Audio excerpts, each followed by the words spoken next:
Introducing the new COLOP ribbon station.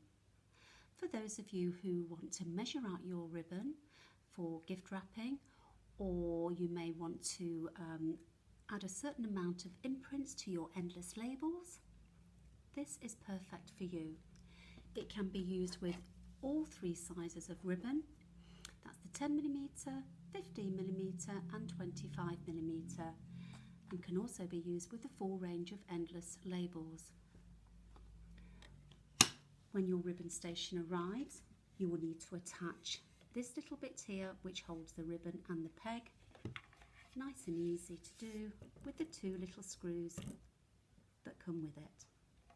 So once you've assembled this, really easy to pop the ribbon on. I have my 15mm ribbon here. I've already punched my hole through.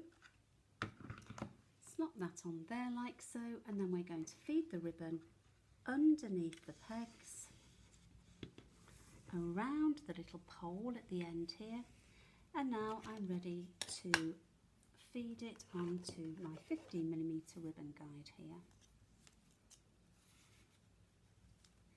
And it really is as easy as that.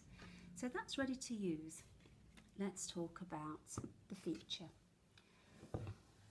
So I'm on the eMark app, I'm in New Imprint, and here's my ribbon station. So I shall select that.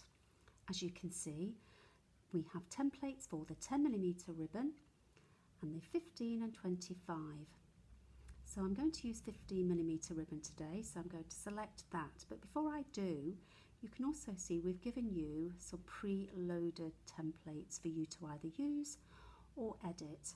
And there are also a couple of label ones there for you. So I'm selecting the 15mm ribbon, I'm going to highlight that, edit it, and then I'm going to make that into a happy birthday.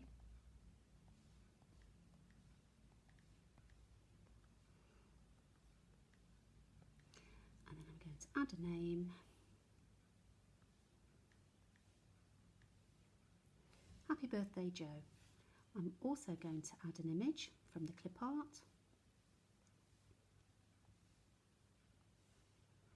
Now, as with all of your text, you can change the font, which I'm going to do here.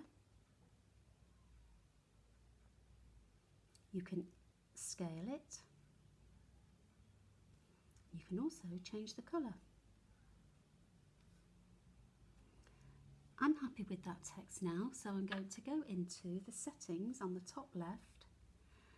I have options. I can either choose a printing length, or if I click on that, I can do repeating imprint. If I wanted to choose the repeating imprint, I'd simply click done. But let's do the printing length. So printing length, and I'd click done, and then I would select the length that I want to choose, which is going to be 100 centimetres. I can also crop, right only, left only, no cropping, but let's go back to crop both. Click done, and now I'm happy with this. All I need to do is click OK, and then send that to the eMark. So let's bring the ribbon station back in. The imprint has gone to the eMark, so all I do is pop my eMark into the ribbon guide like so, and now I'm ready to pull the ribbon through. This is really easy. The only thing you need to remember is to keep the ribbon as close to the bottom of this base as possible. And as you can see, I can have my 100 centimetres of ribbon without any fear that I'm going to go over.